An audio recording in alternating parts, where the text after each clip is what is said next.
ये रोड देख रहे हैं एफटीआई से गुजरता हुआ, और मेरे पीछे एफटीआई का मेन गेट है। और उस गेट के अंदर से करीब 36 एकड़ का पूरा ये लैंड पार्सल है, जहाँ पे पूरा एफटीआई जो है वो बना हुआ है। बहुत अच्छे तरीके से एफटीआई बना है, और देख सकते हैं गेट ही कितना खूबसूरत है।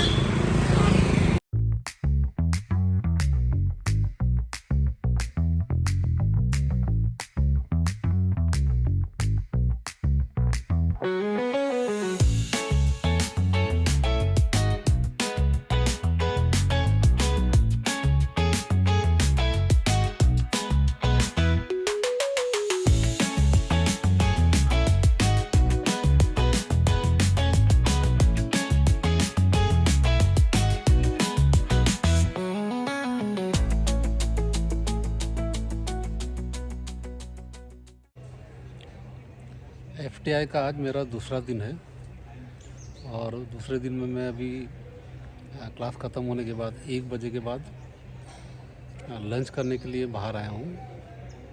एफटीआई का अगर हम देखें तो सभी डिपार्टमेंट, सभी यहाँ की जो भी एक्टिविटी है वो बहुत ही एनवायरनमेंट के हिसाब से बहुत ही खूब सुंदर है।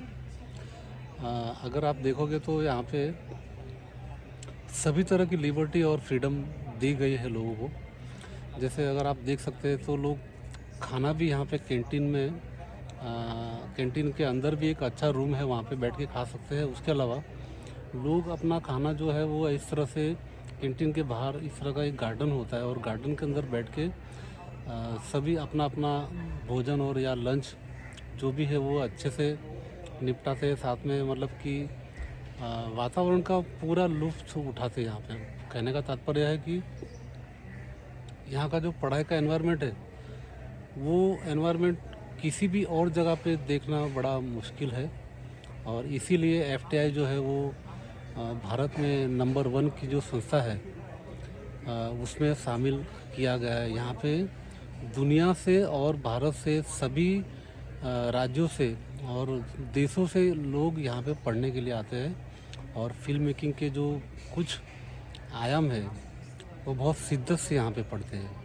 तो मैं भी आज इस एनवायरनमेंट का लाभ उठा रहा हूँ, खाना खा रहा हूँ, और मैं भी काफ़ी एंजॉय कर रहा हूँ। दोस्तों, आज का ये 4th डे है एफटीआई की कैंटीन का मेरा। आप देख सकते हैं कैंटीन।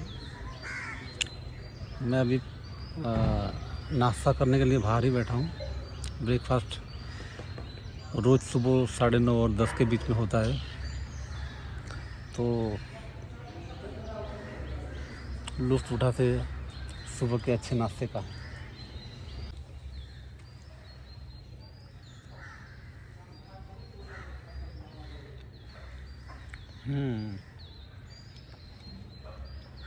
बहुत ही प्यारी पूरी भाजी वाला नाश्ता है। सच में बहुत ही आनंद आ रहा है।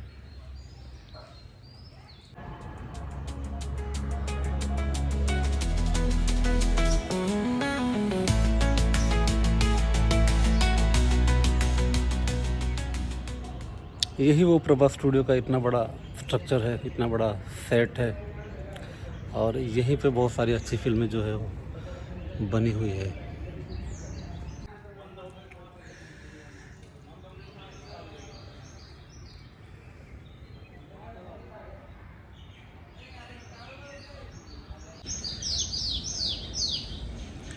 दोस्तों, आप मेरे पीछे देख सकते हैं एफटीआई का ये बहुत ही खूबसूरत परिसर है, और यहाँ पे आप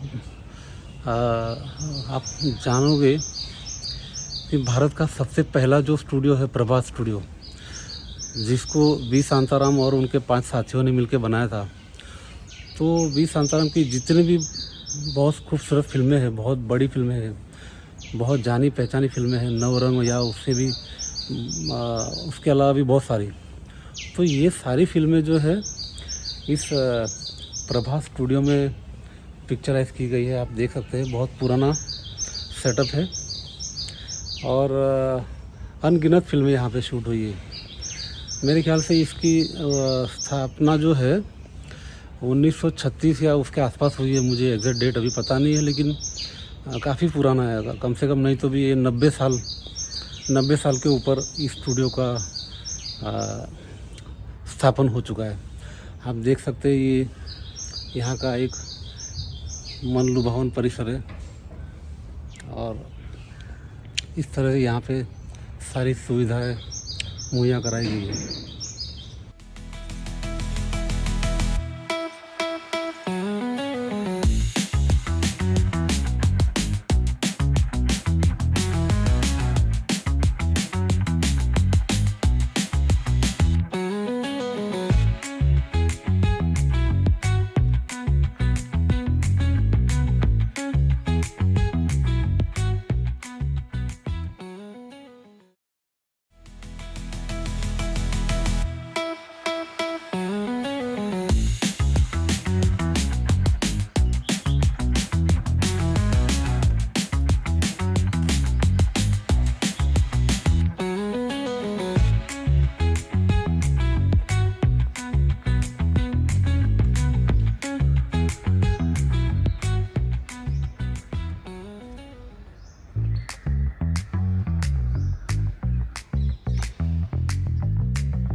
हाँ, हमारे मित्र मंदार दिगराजकर, हेलो। आज बहुत समय के बाद हम लोग को एक साथ दिख रहे हैं 25 साल के बाद। और अभी यहाँ पे एक वर्कशॉप का आयोजन हो रहा है जिसमें क्रोमा शूटिंग है और साथ में लाइव एक्शन भी है। तो मंदार हमारे FTII के हेड ऑफ एनिमेशन है। मंदार, 2 वर्ड आप कुछ बोल सकते हैं? इस गिरिराज के साथ में बहुत 25 साल से मिल रहा हूँ, 25 साल के बाद in fact we work in various studios between 99 to 2002-3 इसके बाद, and it's good opportunity that people are coming together and doing some workshops and sharing our knowledge for young generation. It's good to see you Mrinal here. Good to see. Yes. Thank you. Thank you.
है ना, वो लिख लीजिए आप।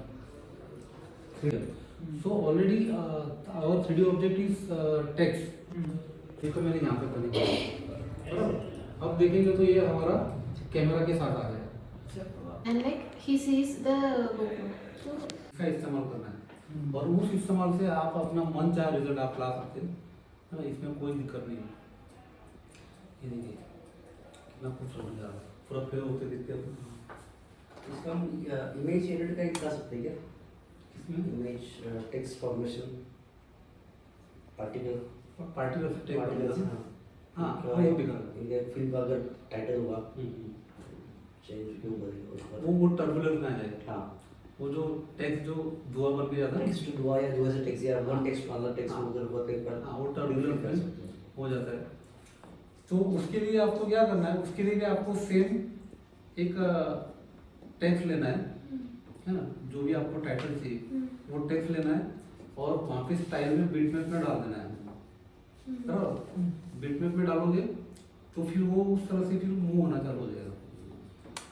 बता दो हाँ, पहले ये एक बार प्ले होकर देख लेंगे, ये साइड बहुत फास्ट हो गया ना, तो आप इसका वेरिएशन ये कम करोगे तो अच्छा दिखेगा। फिर आपका वो जो स्पीड है वेलोसिटी का, ये वेलोसिटी का स्पीड बहुत ज़्यादा है, तो मैं ये वेलोसिटी का स्पीड जो है 0.1 है, 0.05 करता हूँ, मतलब आधा करता हूँ, तो थोड़ा स्लो हो जाएगा। वन नहीं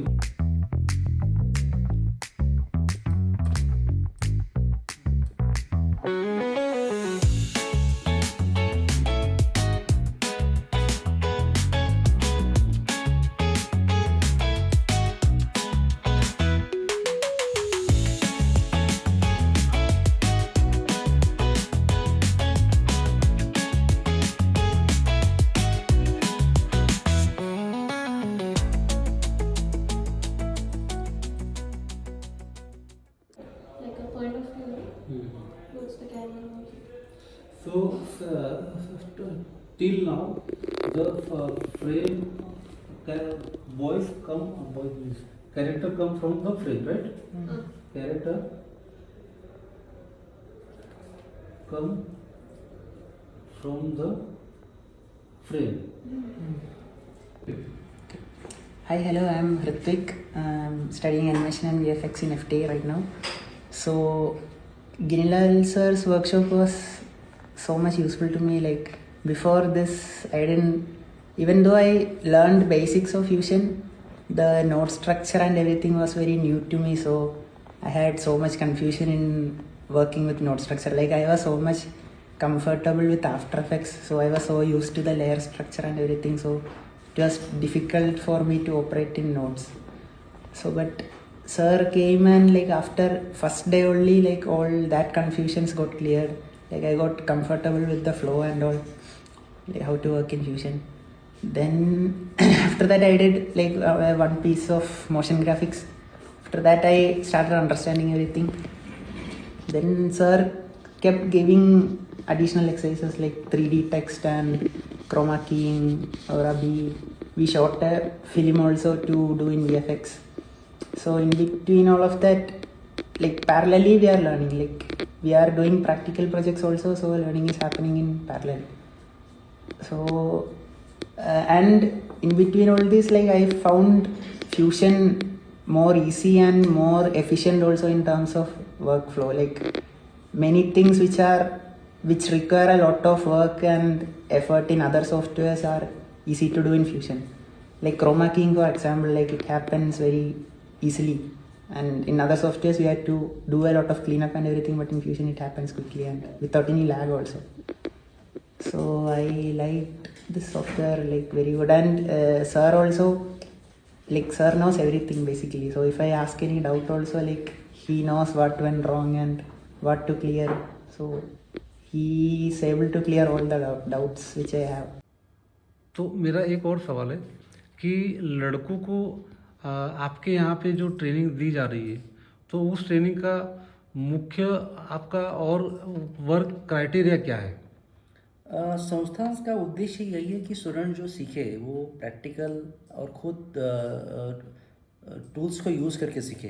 क्लासरूम टीचिंग इम्पोर्टेंट है ही, बट केवल क्लासरूम टीचिंग के अलावा स्टूडेंट्स इतना एक्सपीरियंस नहीं ले सकते। तो film making is a practical process और इज़ अ कोलैबोरेशन वर्क। तो स्टूडेंट्स मिल के actually softwares, tools, camera use करके जितना प्रैक्टिकल ओरिएंटेड करें, जो कहते हैं ना learning by doing practical things, वही इंपॉर्टेंट है।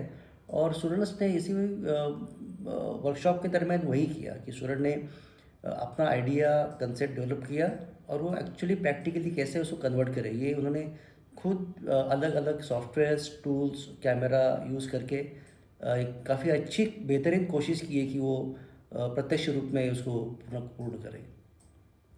जी, आपका जो इंडस्ट्री एक्सपीरियंस है 20-25 साल का, तो इंडस्ट्री में काम करना और नए बच्चों को अपना एक्सपीरियंस के साथ उनको एक नया इंसाइट देना, ये आपके लिए कितना चैलेंजिंग है और कितना इंटरेस्टिंग रहा है आपके लिए? मैं गिनीलाल फालूकी VFX सुपरवाइज़र और पिछले काफ़ी सालों से, मतलब मेरे ख्याल से 6-7 साल से हमारे जो FTI के हेड है एनिमेशन और VFX डिपार्टमेंट के मंदार दिगराजकर, वो वैसे मेरे 25 साल पुराने मित्र हैं और हमने हमारी लाइफ की शुरुआत ही एक साथ की है 2001 और 2003 के दरमियान। और FTI के बारे में मुझे पता चला कि वो पिछले 10 से 12 या 15 साल से वर्क कर रहे हैं और वो यहाँ पे एक अच्छे लेवल पे उनका एक एक्टिविटी, उनका एक एक्सपीरियंस FTI के अंदर शेयर कर रहे हैं। तो बीच बीच में हमारी बातचीत हुई और उस दरमियान एक ऐसा ठहरा हुआ, मतलब ऐसा कुछ डिसाइड हुआ कि एक बार उन्होंने मुझे बोला कि हम एक वर्कशॉप रखते हैं फिल्म और VFX के बारे में और सॉफ्टवेयर के बारे में। तो मैं एग्री हो गया और यहाँ पे मैं आने के बाद 27 को मैं यहाँ पे आया, 27 जैन को, और 1 फेब तक मेरा 5 दिन का वर्कशॉप अरेंज हुआ है। और इस वर्कशॉप के दरमियान मुझे यहाँ FTI का जो एनवायरनमेंट देखने को मिला, मतलब मैंने अभी तक मेरी लाइफ में किसी भी यूनिवर्सिटी या किसी भी इंस्टीट्यूट या किसी भी संस्थान में मुझे इतना खुशनुमा माहौल देखने को नहीं मिला। जहाँ देखता हूँ बच्चे कैमरा लेके घूम रहे हैं, जहाँ देखता हूँ बच्चे स्टैंड लेके घूम रहे हैं, जहाँ देखता हूँ बच्चे अपनी मस्ती में मतलब गुम है। कोई फिल्म की बात कर रहा है, कोई स्क्रिप्ट की बात कर रहा है, कोई एनिमेशन की बात कर रहा है। अभी जिन लड़कों को मैं सिखा रहा हूँ वो खुद भी इतने डेडिकेट है कि सुबह 10 बजे आ रहे हैं और रात को 9 बजे तक एक साथ रह रहे हैं और ज़्यादा से ज़्यादा लर्न करने की कोशिश कर रहे हैं। और लर्न करने की भूख उनकी उतनी ज़्यादा है कि जहाँ जहाँ पे मैं मतलब उनको एक टॉपिक ख़त्म करता हूँ और दूसरा टॉपिक खड़ा हो जाता है, उनके डाउट खड़े हो जाते हैं। तो मैंने अपनी ओर से ज़्यादा से ज़्यादा कोशिश की है कि FTI के इस माहौल में मैं अपना भी एक योगदान दूँ और लड़कों को ज़्यादा से ज़्यादा एक अच्छा नॉलेज शेयर करूँ और वो अपने जीवन में उसका भरपूर लाभ उठाए और अपने जीवन में बहुत तरक्की करे, ये मेरी उनको शुभकामनाएं। मैं अपनी लाइफ में मेरा जो शुरुआत हुआ है, तो पढ़ाई के दरमियान मैंने आफ्टर द 10th मैंने एक फाइन आर्ट्स का डिप्लोमा किया था और उस फाइन आर्ट्स के डिप्लोमा के बाद मैंने इंस्टेंटली 2 साल का आर्ट टीचर डिप्लोमा किया था और आर्ट टीचर डिप्लोमा के बाद मैंने और एक 5 साल का कमर्शियल डिप्लोमा किया। तो टोटल मेरा पढ़ाई का 7 साल गया, उसमें 2 साल आर्ट टीचर का था और नई तो भी मैंने कम से कम 4 से 5 साल जो है वो पार्ट टाइम स्कूलों में लड़कों को मैंने पढ़ाया भी है। और जैसे ही मेरा फाइन आर्ट्स का पढ़ाई पूरा हुआ, फिर मैं इंडस्ट्री में आ गया यहाँ पे काम करने के लिए और VFX इंडस्ट्री में पिछले 25 सालों से मैं काम कर रहा हूँ। और इस काम के दरमियान मैंने जो एक्सपीरियंस पाया है और जो काम में मतलब कि एक शिद्दत से कर पाया अपनी कला को लेके और अपने टेक्निकल नॉलेज को लेके या सॉफ्टवेयर के नॉलेज को लेके, और उसका बेनिफिट मुझे अभी ये हो रहा है कि जो कुछ मेरे जहन में है, जो कुछ मेरे दिमाग में है, जो कुछ मेरे हैंड में स्किल है, वो स्किल को मुझे अभी ये फील हो रहा है कि बहुत जगह पे ये जो नया जनरेशन है मुझे उसको शेयर करना चाहिए। और उसका शेयर करने का बेनिफिट ये रहेगा कि जितना भी एक्सपीरियंस मैंने गेन किया है और मुझे जो एक्सपीरियंस गेन करने में वक्त लगा है और वो जो स्पेशलिटी है, वो स्पेशलिटी नए जनरेशन को गेन करने में काफ़ी वक्त ना जाए, वो बड़ी आसानी से, मतलब जो काम मुझे 5 साल में सीखने को मिला है वो मैं लड़कों को 5 दिन में या 4 दिन में या एक हफ्ते में जो कुछ मुझे मौका मिलता है उनके साथ इंटरेक्ट करने का और उनको सिखाने का, तो उस दरमियान उनका मेरा वर्बली जो कुछ बात करने का प्रोसेस रहता है या समझाने का जो प्रोसेस रहता है वो काफ़ी सरल और सादा रहता है, और उससे लड़कों को वो बेनिफिट मिलता है कि जो चीज़ उनको 5 साल में सीखने को मिलेगी वो हो सकता है 2-4 दिन के वर्कशॉप में या 5 दिन के वर्कशॉप में वो उसको प्रैक्टिस करेगा तो 2-3-6 महीने में 1 साल में एक अच्छा आर्टिस्ट बन सकता है। ये मेरा मेन उद्देश्य है, और इसीलिए मैं कोशिश करता हूँ कि किसी भी इंस्टीट्यूट या किसी भी नए जनरेशन के बच्चों को मैं अपना ज़्यादा से ज़्यादा नॉलेज शेयर करूँ और उनके लाइफ में उनके स्किल को अप करके उनके जीवन में वो अधिक प्रगति करे और जल्दी प्रगति करे। मेरा मेन उद्देश्य सिर्फ ये है।